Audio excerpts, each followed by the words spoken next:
This is the J Pitt Show. Question here. What are Okay. your expectations for the real estate market in Louisville in 2026? In 2026, I would, it's a crapshoot. I don't know entirely. I would guess more of the same. I would guess that rates will, it's really big question mark whether the Fed will continue to reduce rates at the next meeting. I think I saw something on Kalshi. It's like 53-47 in favor of a rate reduction, one more rate reduction. You've seen a change in tune, which I don't know how much of a change of tune it is, but the signaling seems like a lot more of a like hedging your bets kind of situation from the Fed. If rates continue to taper even slowly, I think you will see the health and strength of the real estate market continue to build. Mm-hmm. I think right now we have seen for the first time over the recent couple of months, you've seen inventory start to climb in a typical way, as opposed to it being on the fringe with extremely overpriced listings or extremely ill-prepared properties sitting. You started to see some the first signs, very small way, the first signs of quality listing inventory having higher days on market. But again, we're regressing to the mean, right? We were in a place where houses were probably selling faster than they should have, or faster certainly than they have historically.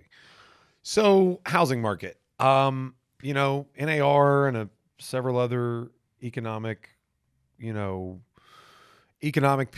the NAR's chief economist and a few other notable economists are expecting a fairly significant increase in transaction sides for 2026. I've seen as high as 14% increase in transaction sides. That's not a 14% appreciation in values. Yeah.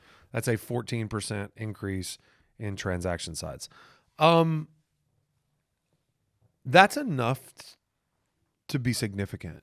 I did see NAR came out with their article of what they expect next year, and it was another appreciation of home prices. I think it was 5 to 6%. Yeah, 5 to 6% would be healthy. A 14% increase in unit sales would be great. I think it's going to be good. We haven't seen really mass exodus from the industry in terms of practitioners, but I think slow and steady, a few people have moved on. And, it goes back to the thing I always say, there's always opportunity for the best agents. Yeah. And I think if I had to guess, 26 will provide better opportunities for the best agents than 2025 did. Yeah. I feel like I don't know if it's the right way to say it, but the noise around the real estate industry has kind of died down compared to what it was during COVID times. You saw this mass entering of new agents. Yeah. And I don't really feel like you're seeing that anymore. There's some, but it's or maybe I'm just not on social definitely media not as equivalent. much. I don't know. It just seems like all the noise around it's kind of died down, and just sitting here plugging away, growing my business, and not really paying attention to anybody else. It's kind of what you should do, man. That's just it. It goes back to the thing I always say about just outperforming your competition is how you get ahead. There's enough out there for you to come in and be better than the average agent, which is not that challenging, and to consistently build your business year over year, regardless of what the economy's doing. Yeah. I think the really hard thing about being an agent sometimes, even when you're doing really well, is thinking you can always do more, or seeing agents doing something you're not doing and thinking, should you be doing that? And really, the important thing is figuring out what works for you, keep doing those things. And there probably is always something else you could be doing, and maybe you add one or two things in here or there. But man, if you if you pay attention to what other people are doing too much, it's just going to end up eating you alive. Like, you're never going to feel like you're doing enough. And like I said, there will always be something you can do more, but like, you can't kill yourself over Well, it. comparison is a thief of joy, right? Oh, Like, you hear man. that all the time. I like looking at others for insights into what I do, but I've never been guilty of following people down a path I didn't believe in just because someone else did. I don't make the assumption that people that I perceive to be more successful are smarter than me. Yeah. I don't do that. In fact, it's quite the opposite. I meet people I perceive to be more successful than I am, and I'm often not impressed. No, a lot of times I'm like, well, you're an idiot. Yeah, exactly. Like, so, a recipe for success is being very committed and very sold on your ideas, your own ideas, to the point where execution is really at a high level. And because that's the difference, right? Like, I think it was Patton said, a bad plan executed violently will work. Yeah. You know what I mean? And obviously that there's a war connotation there that we don't have, and I don't want to be silly about that. But I mean, very plainly, there's a million different ways to find a client in real estate. Yep. You can literally just walk around the mall and strike up conversations randomly with some people. Yeah, it's going to be high effort and low conversion rate.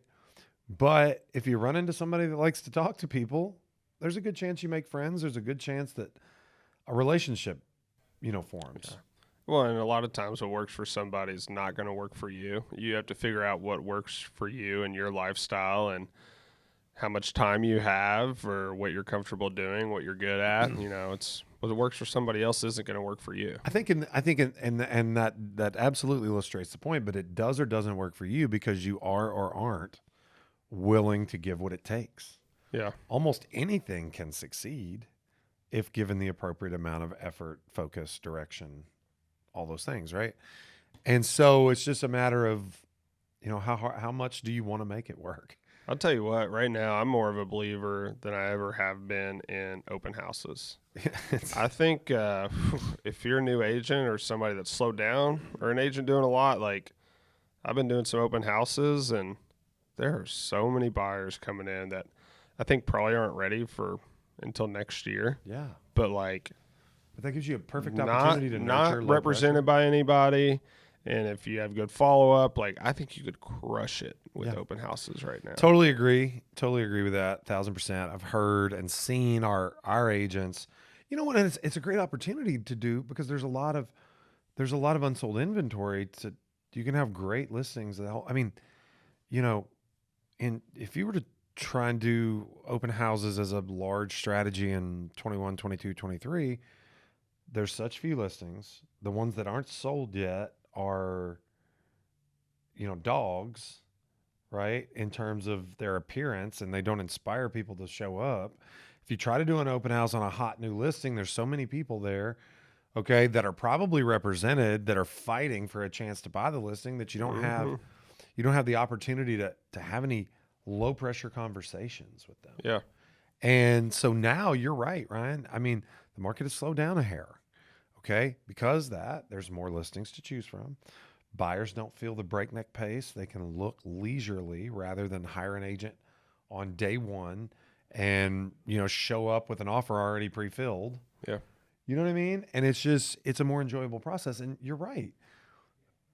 Those of us that, have become accustomed to, one showing, one sale, that's not how this works. Mm-hmm. Like you should be excited at the fact that the sales cycle has matured a bit and it's taking a little bit longer because it gives you more time to earn the business. You know what? I've noticed a shift in consumers like feeling sorry for myself as a buyer's agent if I'm having to show them 7, 8, 9, 10 homes. Mm-hmm. And I'm like, guys, like, this is fine. Like, this is my job. This is honestly how everything used to be. I know last time you bought a home or something was COVID, and it was like, you're fighting for the first one you see, but like that's not how things are. You don't have to feel sorry for me. Like I'm here doing this for you all. Like how many people were really disappointed with that house that they had to look the other way on so many things and still fight for the opportunity to pay more than they wanted to for it. I know. Like how do you not wake up in 6 months and look around and go, why did we buy this place? Yeah. You know what I mean? I mean, there's a lot of that. You're right. And I do agree with you on the sentiment about when you're a good agent, your clients will sometimes express, feeling sorry for you. Yeah. That you did or didn't do this or that, or you had to do this, or you've had to show us so many homes. And you're like, no, wait, I'm here because I want to be. It's happened so much recently. I'm like, am I portraying an emotion I shouldn't be? Am I portraying frustration, impatience? And I'm like, I don't think I am. No, you're not. Just... Well, the perception of quality and I recognize that there are plenty of people that could potentially see a clip or listen to this and have completely different perception of realtors. And I just say to those people, if they're consumers, unfortunately, you just never had an agent that you felt like was worth what you paid them, and that's really sad and unfortunate. Yep. But it's not because they don't exist; it's because you haven't found them. Yeah. Right. And you don't have to look too hard to find one. They're pretty easy to find. But when you have that relationship, I suppose it can seem a little larger than life to the consumer. And they're like, man, I really don't want to waste Jay's time if I'm not serious, or if it's not going to turn out well, or, he's not going to get paid and he helped me do all these things, but he didn't get paid at all. All that balances. It all washes in the end. You have some transactions, which is why you can't just look at the easy ones and say, why did they get paid $15,000 on this deal when they didn't do anything?